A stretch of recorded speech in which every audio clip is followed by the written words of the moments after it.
여러분 행복하십니까? 네. 우리 장로님 아주 앞에서 즉각적으로 대답을 해주셔서 감사합니다. 요즘처럼 코로나19로 참 힘들고 또 거기에다가 역대급 장마로 또 폭우로 폭염으로 고생하는 분들도 많고 요즘처럼 또 이런저런 일들로 해서 마음고생하시는 분들이 많은 이때에 뜬금없는 질문을 좀 드렸습니다. 아마 여기 계신 분들 대답을 하지 않으셨다 하더라도 그 누구도 불행하게 살고 싶은 분들 없으리라 생각을 합니다. 그렇지 않습니까? 모두 다 행복하게 살고자 하는 것 모두의 바람입니다. 그런데 우리가 살다 보면 항상 행복할 수 없는 것 또한 우리가 늘 경험하는 우리의 삶이기도 합니다. 올해 3월에 발표된 2020년 세계 행복 보고서라는 문서가 있습니다. 유엔의 어떤 관련 기관에서 매년마다 이렇게 조사를 하는데 우리나라 행복 지수가 전체 조사 대상국이 153개국 중에 61위였다고 합니다. 61위면 뭐 준수하다 할 수도 있겠지만 그렇게 높지 않은 수치 아니겠습니까? 우리나라 행복지수 그 순위를 보면은 2016년부터 2019년까지는 그 50위권을 맴돌았다고 합니다. 그런데 올해는 그 50위권을 벗어나서 61위까지 내려갔다고 합니다. 여러분 질문을 하나 드리겠습니다. 그렇다면 행복지수가 가장 높은 나라를 물어보면 좀 그렇고요. 높은 지역, 어느 지역이 행복지수가 높은 지역이겠습니까? 객관식 질문, 객관식입니다. 1번 아시아, 2번 북아메리카, 3번 북유럽, 4번 서유럽. 네 가지 질문입니다. 몇 번일까요? 다시 한번요. 아시아, 1번이 아시아, 2번 북아메리카, 3번 북유럽, 4번 서유럽. 1번 하신 분들 거 한번 손가락으로 2번, 1번이 많으시네요. 아시아가 많으십니다. 다 아시아인이라. 조사 결과가 3번입니다. 북유럽 지역입니다. 대표적으로 3년 연속 1위를 한 곳이 핀란드입니다. 하니까 고개를 끄덕끄덕 하십니다. 핀란드에 이어서 덴마크, 스위스, 아이슬란드, 노르웨이, 네덜란드, 스웨덴 등이 뒤를 이었다고 합니다. 이 조사 결과에 따르면 북유럽 사람들이 행복지수가 높은 이유는 단순히 1인당 GDP가 높거나 복지 시스템이 잘 갖춰져 있기 때문이 아니라고 합니다. 그들이 다른 나라 사람들에 비해서 더 행복하다고 느끼는 이유는 먼저는 경제적 욕망이 크지 않기 때문이다. 이렇게 평가를 하고 있습니다. 즉 작은 것만으로도 충분히 행복하고 만족을 느끼면서 산다는 것입니다. 어떤 사람들은 큰 집에 살고 또 좋은 자동차를 타고 다니고 또 명품으로 좀 몸을 가꿔야 그래야 행복을 느끼는 사람들도 있을 것입니다. 하지만 그와는 반대로 어떤 이런 경제적으로 넉넉한 삶이 아니더라도 그저 작은 일에, 일상을 살아가는 작은 일에 소소한 행복을 느끼면서 살아간다고 해도 그것도 행복으로 느끼는 사람들이 많고 대체로 북유럽 사람들이 그런 특징이 있다는 것이죠. 그러니까 상대적으로 다른 사람과 나 자신을 비교하면서 거기에 따르는 상대적 박탈감 같은 거를 잘 느끼지 않는다고 합니다. 그저 주어진 삶에 만족하고 스스로 자족하는 삶 사는 사람들이 북유럽 사람들의 특징. 물론 아주 가난한 사람도 없기도 합니다. 어느 정도 일정 수준 이상의 그런 삶을 영위하기 때문이 아닌가 싶습니다. 그와 비교해 보면 우리는 다른 사람과 비교하는 경향이 참 많다는 생각이 듭니다. 다른 사람이 가지고 있는 것과 내가 가지고 있는 것을 잘 비교하지 않습니까? 그리고 좀 더 많이, 그리고 좀 더 그래도 비싸고 이름 있어 보이는 것을 가져야 뭔가 마음도 든든하고 힘도 들어가고 괜찮게 사는 것 같다, 이런 생각을 하는 게 아마 제가 그런 것 같습니다. 여러분들은 아닌 것 같은데요, 얼굴이. 제가 그렇습니다. 그런데 여러분, 부자가 되면 정말 행복하겠습니까? 사실 제가 부자가 아니어서 잘 모르겠습니다. 그런데 그냥 생각만 해보아도 가지고 있는 것과 행복이 정비례하는 것으로 생각되지는 않습니다. 아무리 부자라고 해도 힘들 때는 힘들고 말 못할 어려움들이 분명히 있지 않겠습니까? 아무리 가난하다고 하더라도 거기에도 하나님이 주시는 은혜가 있고 복이 있는 줄로 생각을 합니다. 여러분, 그렇다면 정말 행복한 사람이 누구이고 그리고 그 행복을 언제 경험할 수 있겠습니까? 오늘 우리가 읽은 시편 1편은 많은 분들이 좋아하면서 암송하는 말씀입니다. 시편에 여러 좋은 말씀들이 있고 좋아하시는 말씀들이 많이 있지만 그 중에서도 이 시편 1편은 많은 분들이 좋아합니다. 여러분, 이 시편은 노래이자 시입니다. 그래서 이 시편을 읽을 때는 어떤 소설이나 어떤 산문을 읽는 것처럼 읽으면 느낌이 살지 않습니다. 우리가 보는 이 개역 성경은 이 시의 느낌보다는 좀 산문의 느낌이 강하기 때문에 다른 성경을 읽을 때도 다른 번역본을 참고하시는 것이 좋지만 이 특별히 시편을 읽을 때는 새 번역이나 공동 번역으로 같이 읽으시면은 훨씬 더 이 느낌 있는 말씀 묵상이 되리라 생각을 합니다. 오늘은 그래서 공동 번역으로 이 시편 1편을 같이 한번 읽어보려고 합니다. 한번 시라고 생각하시고 화면을 보시면서 천천히 한번 음미하면서 읽겠습니다. 복되어라, 악을 꾸미는 자리에 가지 아니하고 죄인들의 길을 거닐지 아니하며 조소하는 자들과 어울리지 아니하고 야훼께서 주신 법을 낙으로 삼아 밤낮으로 그 법을 되새기는 사람. 그에게 안 될 일이 무엇이랴? 냇가에 심어진 나무 같아서 그 잎사귀가 시들지 아니하고 제철 따라 열매 맺으리. 사악한 자들은 그렇지 아니하니 바람에 까불리는 겨와도 같아. 야훼께서 심판하실 때에 머리조차 들지 못하고 죄인이라 의인들 모임에 끼지도 못하리라. 악한 자의 길은 멸망에 이르나 의인의 길은 야훼께서 보살피신다. 아멘. 복되어라 이렇게 시작을 하지 않습니까? 또 다른 성경 번역에 보면 행복하여라 이렇게 시작을 하기도 합니다. 이 시편의 1편의 저자는 복된 사람에 대해서 노래를 합니다. 누가 복되고 행복한 사람인지를 이야기하면서 복된 사람은 피할 것은 피하고 또 취할 것은 취하는 사람이다 이렇게 이야기를 합니다. 먼저 피해야 할 것 세 가지를 언급합니다.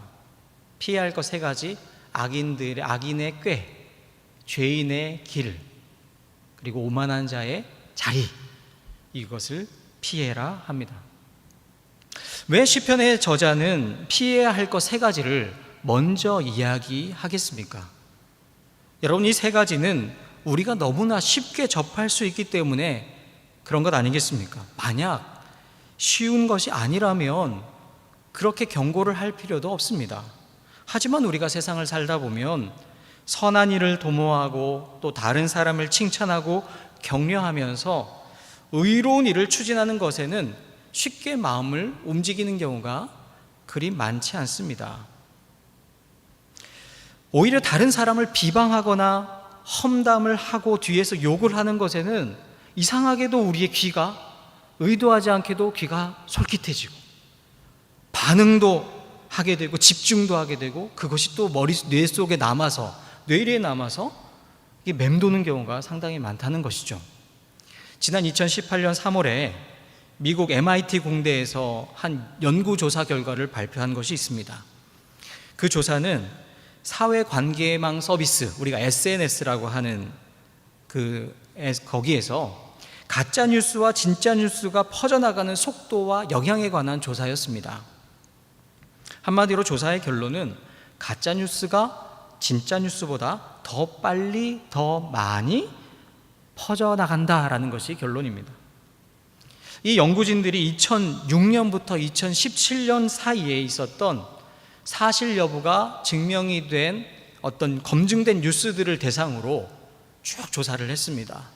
분석이 이제 트위터라는 SNS를 가지고 조사를 했는데, 이 트위터에는 리트윗이라는 기능이 있습니다.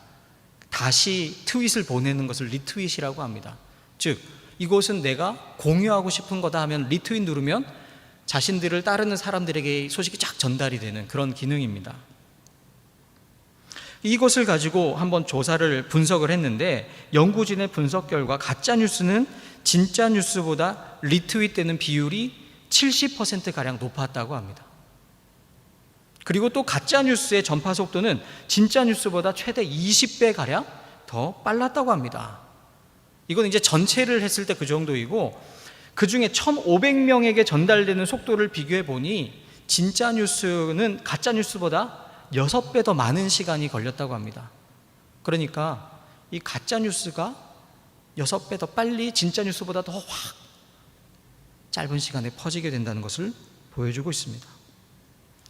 이처럼 가짜 뉴스가 진짜 뉴스보다 더 빨리 전파되는 그 이유에 대해서 연구진은 이렇게 분석을 합니다. 인간의 심리 속에 어떤 게 있냐면, 새로운 것을 더 좋아하는 마음이 있다. 그래서 가짜 뉴스가 진짜 뉴스보다는 더 새로운 내용처럼 보이고, 사람들에게는 그 새로운 정보를 공유하고 싶은 마음이 있기 때문에 그렇게 전달된다는 것이죠. 그리고 그렇게 새로운 정보를 공유하게 되면 다른 사람보다 내가 더 그 분야의 전문가인 것처럼 생각이 될 수 있다는 겁니다. 그리고 내가 이 정보를 잘 아는 것처럼 보일 수 있기 때문에 가짜뉴스가 더 빨리 전파가 된다고 합니다. 그렇게 보면 우리는 이 악인이 미혹하는 말에 더 마음이 끌리고 또 귀를 기울이게 되는 것, 이것이 참 어떻게 보면은 인간의 본성이 아닐까 생각이 듭니다. 그러다 보면은 우리가 생각하지 않고 그저 고민 없이 어떤 뉴스들을 그냥 그대로 받아들이게 되면 의도하든 의도하지 않든 자연스럽게 그 악한 일에 동참하게 되는 경우도 있다는 사실입니다. 여러분, 또 우리는 그런 속담이 있지 않습니까? 모난 돌이 정 맞는다.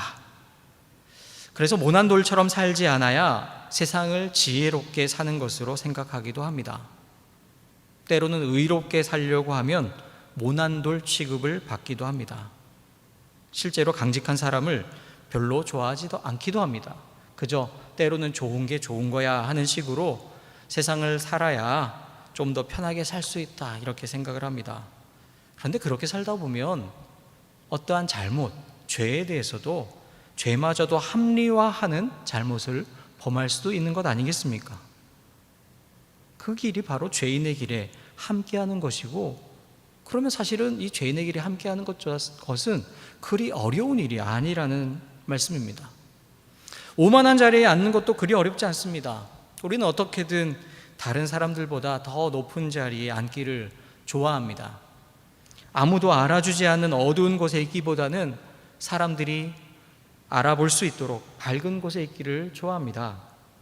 그러다 보니 생각하거나 의식하지 않고 그저 마음의 편한 대로 살다가 보면 악인의 꾀를 따르게도 되고 죄인의 길에 서게도 되며 또 오만한 자리에도 쉽게 앉게 되는 것이 우리의 모습이지 않겠습니까? 그런데 바로 시편의 기자는 참 복된 인생, 행복한 삶을 살기 위해서는 이것들을 피해야 한다라고 말하고 있습니다. 즉, 악인의 꾀를 따르는 것, 죄인의 길에 서는 것, 오만한 자의 자리에 앉는 것이 우리에게는 진정한 행복을 주지 못한다는 말씀인 것이죠. 많은 사람들이 본능적으로 따르는 길이고 자연스럽게 추구하는 것이긴 하지만 그 속에 있으면 참 행복을 얻을 수 없다는 말씀입니다. 사랑하는 여러분, 우리는 어떻습니까? 우리도 혹시 그저 본능에 충실한 삶을 살고 있지는 않습니까? 좋은 게 좋은 거야, 그렇게 생각하면서 고민 없이 그저 생각 없이 살아가고 있지는 않습니까? 그런 사람들은 사실은 참된 행복을 얻을 수가 없습니다. 그렇다면 우리가 진정한 행복을 얻기 위해 피해야 할 것이 아니라 취해야 할 것은 무엇이겠습니까? 그것은 바로 하나님께서 주신 법을 낙으로 삼아 밤낮으로 그 법을 되새기는 것이다 말씀합니다. 그래서 하나님의 말씀을 밤낮으로 묵상하는 사람이 복된 사람이다 말씀합니다. 여러분, 왜 하나님의 말씀을 즐거워하면서 밤낮으로 묵상하는 사람이 복된 사람이겠습니까?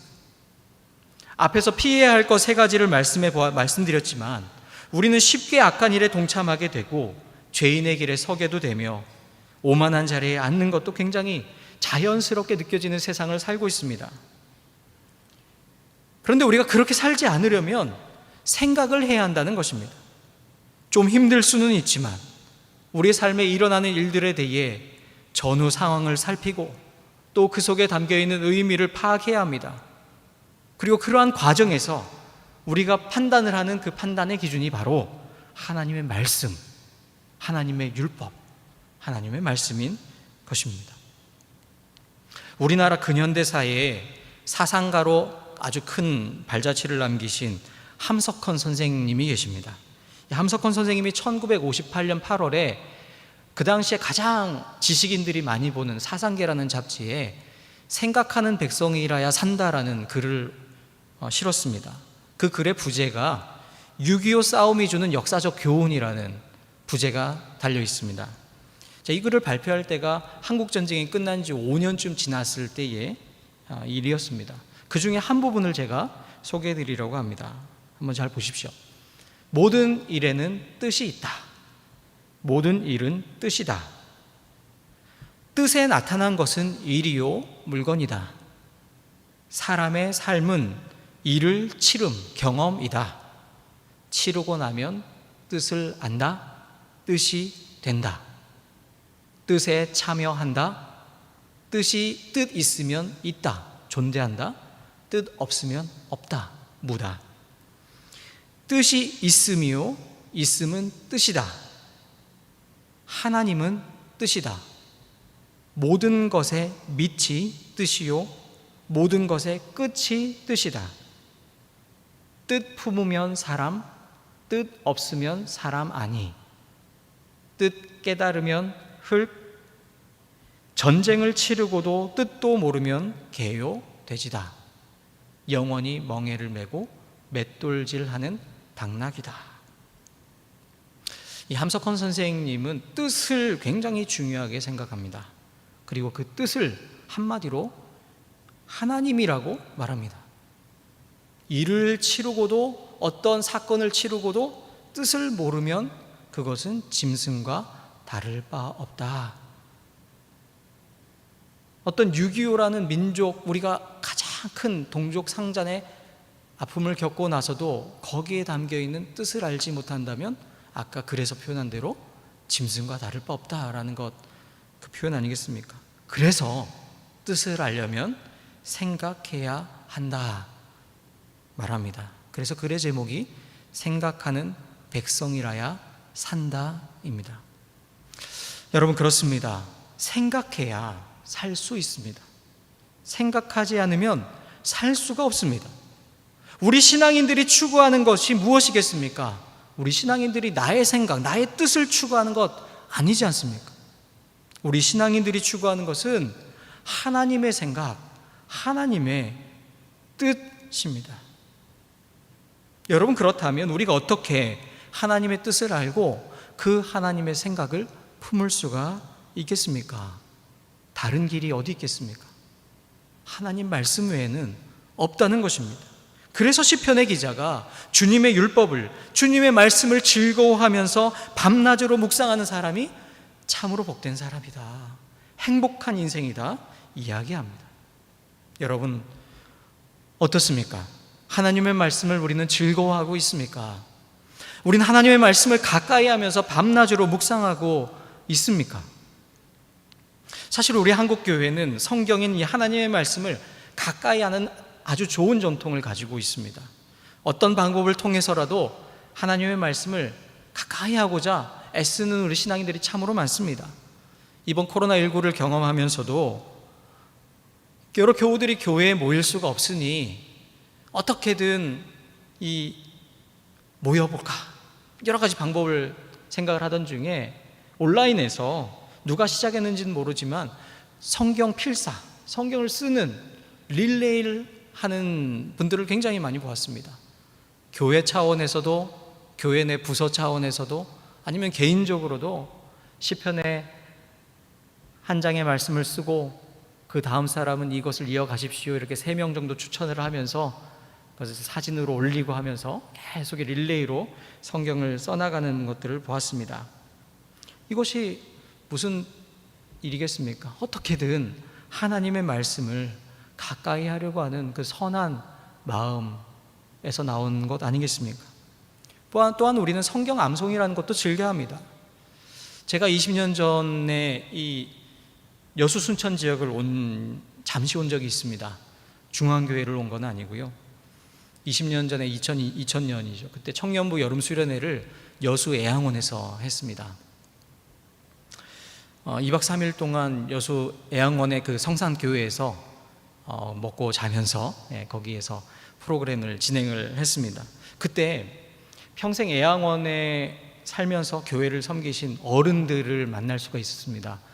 근데 거기 계신 어르신들이 어떤 분들인지 아시죠? 다 한센병으로 인해서 얼굴도 다 일그러지고 때로는 손발도 다 뭉둥그려져 있는, 그래서 이렇게 뵙기가 조금 보기가 좀 이렇게 뭐라고 할까요? 참 이렇게 쉽지 않은 저의 입장에서는 그런 분들을 직접 뵙고 그분과 대화를 나누고 만남의 시간을 가졌습니다. 근데 저희가 가장 크게 도전받고 깜짝 놀란 것이 있었습니다. 이 어른들이 돌아가면서 성경을 암송을 하셨습니다. 근데 성경을 한 장을 암송하는 수준이 아니었습니다. 한 장만 해도 참 대단한 건데 한 권을 그냥 쭉 외우십니다. 그분들이 눈이 멀어서 사실 보고 읽을 수가 없습니다. 어떻게 외웠냐? 듣고 외우는 겁니다. 모든 청년들이 충격을 받았습니다. 지금도 그때 그분들이 성경을 이렇게 암송하시면서 지으셨던 그 미소가 여전히 머릿속에 남아 있습니다. 생각해보면 예전에는 성경 암송 대회라는 것을 참 많이 했고, 저도 어릴 때는 나가서 이렇게 잘 외웠던 기억이 납니다만 언제부턴가 이 성경 암송이라는 것도 많이 사라졌다 생각이 듭니다. 한편으로는 그런 생각을 합니다. 성경을 암송하는 것, 우리나라의 이 주입식 교육의 그런 형식을 갖고 있기 때문에 교육적인 효과가 있을까 의문도 들기도 하고, 또 말씀 속에 담겨있는 의미를 생각하기보다는 그냥 말씀의 문자에만 집중하도록 하는 역효과가 있는 것도 사실이긴 합니다. 그런데 억지로 하는 것이 아니라면, 말씀이 좋아서 말씀을 늘 가까이 하고 그것을 곱씹고 그러면서 자연스럽게 외우게 된다면 그건 너무나 좋은 것 아니겠습니까? 어떻게든 하나님의 말씀을 사랑하고 그 말씀을 가까이 하고자 하는 그 마음, 너무나 귀한 말씀이다 생각합니다. 그렇습니다. 복 있는 사람은, 복된 사람은 하나님의 말씀인 성경을 가까이 하는 사람입니다. 말씀이 송이꿀보다 더 달콤하다는 것을 경험하는 사람이 복된 사람입니다.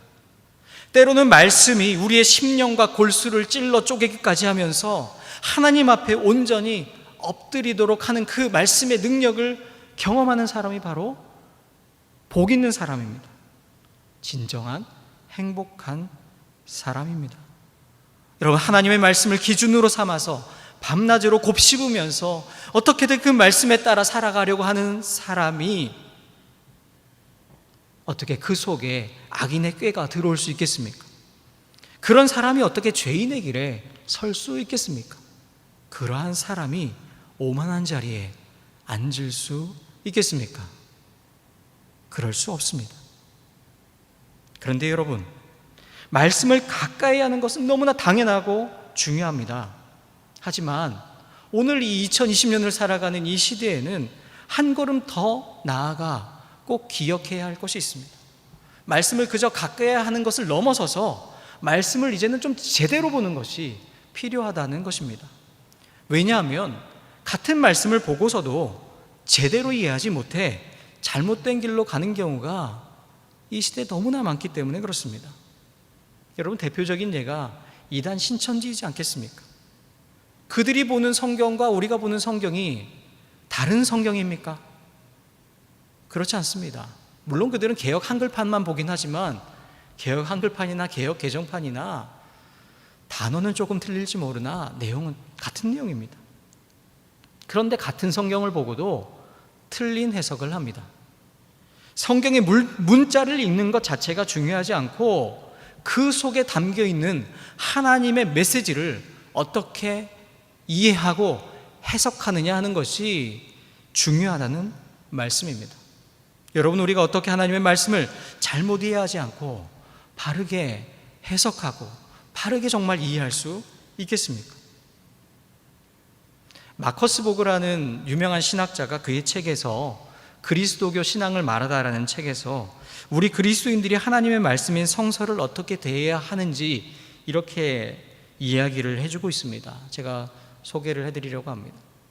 그리스도 교인이 된다는 것은 성서를 권위 있는 경전으로 받아들이는 공동체의 구성원으로 살아가는 것, 그리스도교의 기반이 되는 책과 끊임없이 대화를 하는 것을 뜻한다. 누군가 성서와의 대화를 멈춘다면 이는 곧 그리스도 교인 되기를 그만두는 것이다. 성서는 그리스도 교인의 삶과 정체성을 구성한다. 단어가 조금 어려울 수 있지만 마커스 보고가 강조하는 것은 이것입니다. 성서와의 끊임없는 대화라고 합니다. 표현이 참 좋지 않습니까? 성서와의 대화를 멈추면 그리스도인이 될 수 없다. 하지만 성서와 끊임없이 대화를 하면 진정한 그리스도인이 될 수 있다. 여러분, 이 대화가 사도행전 17장에 나오는 이 베레아 사람들, 하나님의 말씀이 날마다 그러한가 날마다 상고했던 그것과 같은 것 아니겠습니까? 이 대화가 오늘 시편 1편에 나오는 밤낮으로 묵상하는 것, 이것을 의미하는 것 아니겠습니까? 여러분, 오늘 묵상한다고 표현이 되어 있지만 원래 이 묵상이 무슨 뜻이냐면 단순히 머리로만 생각하는 것, 이것이 아닙니다. 원래 의미는 읊조린다, 이런 의미가 있습니다. 읊조리는 것, 계속 읊조리는 것이죠. 밤낮으로 읊조리면서 하나님과 대화를 하는 것입니다. 말씀과 대화를 하는 것입니다. 그래서 성경을 통해 하나님과 대화를 주고받으면서 하나님께서 이 말씀을 통해서 무엇을 우리에게 말씀하시는지 그것을 깨닫는 것, 그렇게 하나님의 생각을 알고 하나님의 뜻을 발견하는 것이 바로 행복한 사람이다. 오늘 성경에서 말씀하고 있습니다. 사랑하는 여러분, 다시 한번 묻겠습니다. 여러분, 행복하십니까? 행복한 삶을 살기 원하십니까? 그렇다면 하나님의 말씀을 더욱 가까이 합시다. 하나님의 말씀을 가지고 하나님과 대화를 합시다. 하나님과 대화를 하면 하나님께서 우리에게 말씀해 주실 것입니다. 주님의 뜻을 알려주실 것입니다. 그리고 우리가 그 주님의 뜻에 따라 우리의 삶이 변화되는 것을 경험하게 될 것입니다. 하나님의 뜻에 따라 생각하는 사람, 그 말씀으로 대화하는 사람, 그 사람이 진정 행복한 사람입니다. 기도하겠습니다. 주님, 우리가 진정으로 행복한 삶을 살기 원합니다. 분주하고 바쁜 일상에 치여 살지 않게 하시고 하나님의 말씀을 더 가까이 하며 그 말씀으로 하나님과 대화하는 삶을 살도록 주님 인도해 주십시오. 주님의 말씀 속에 담겨있는 하나님의 뜻을 알게 될 때 우리가 냇가에 심겨진 나무가 되어 우리를 통해 풍성한 열매가 맺히게 되리라 믿습니다. 우리를 참된 행복의 길로 인도해 주옵소서. 예수님의 이름으로 기도합니다. 아멘.